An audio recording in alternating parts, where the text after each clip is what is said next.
On the Florida Turnpike, a family's life ended in seconds. A routine drive transformed into tragedy in the blink of an eye. It happened when a semi-truck, attempting an illegal U-turn in the middle of the highway, jackknifed violently into their minivan, leaving no time to react or escape. The force of the collision was absolute. Metal twisted, glass shattered, and in an instant there was no chance for survival.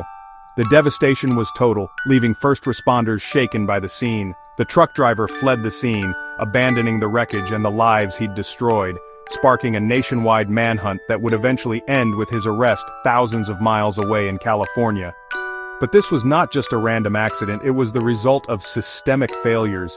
Decisions made in offices and boardrooms, far removed from the crash site, that allowed this tragedy to unfold.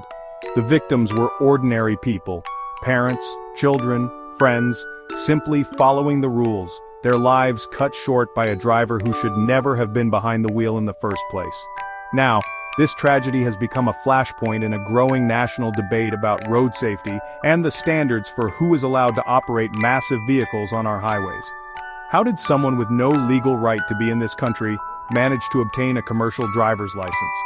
What loopholes or oversights allowed this to happen? Who is responsible for putting him behind the wheel? And what must change to ensure that tragedies like this never happen again?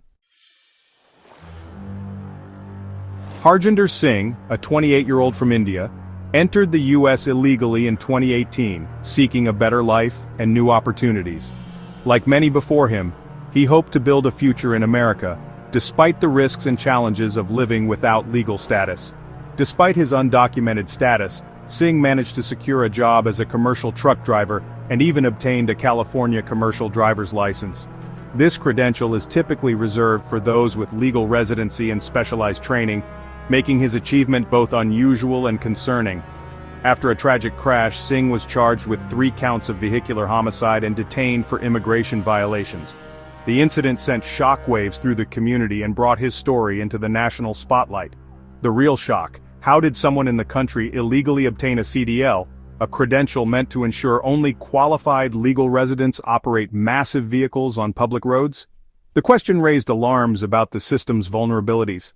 California's licensing system allowed Singh to slip through the cracks, exposing serious flaws and raising urgent questions about the integrity and oversight of the process. This isn't just a paperwork error. It's a policy failure that points to deeper issues within the state's regulatory framework and enforcement. Singh's story exposes how loopholes, lax enforcement, and insufficient background checks can put unqualified or unauthorized drivers behind the wheel of heavy trucks, endangering everyone on the road. He wasn't hiding in the shadows, he was working openly in a highly regulated industry, enabled by official documents that should have been out of reach for someone in his position. The consequences, as we've seen, can be deadly, not just for Singh but for innocent people whose lives are forever changed by a system that failed to protect them. Singh's journey toward obtaining a commercial driver's license began with a crucial first step: applying for a work permit. For many immigrants, this application represents hope, a chance to build a new life and contribute to the economy. But for Singh, the process would soon become a flashpoint in a much larger national debate.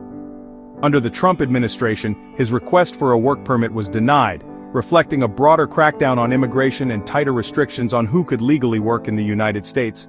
But after a change in leadership, the Biden administration reversed course.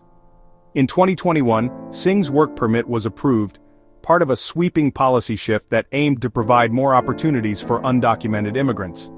That permit didn't just allow Singh to stay, it opened the door to a commercial driver's license and with it, a job behind the wheel of a massive truck, transporting goods across state lines.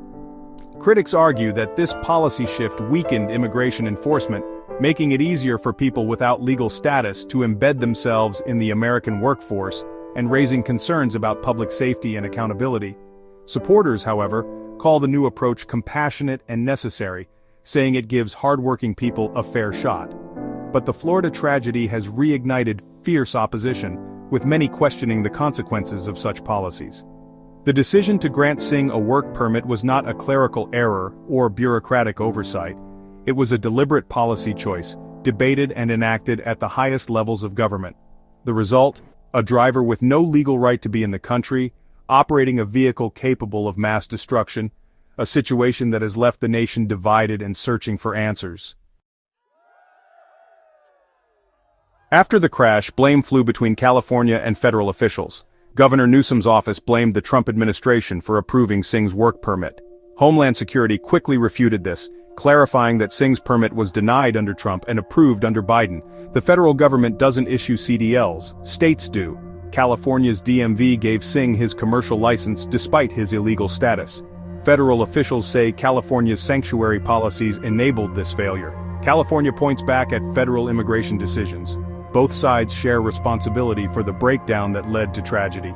The core issue, a system where state and federal policies clash, leaving public safety at risk. This case has become a symbol of a system many believe is failing.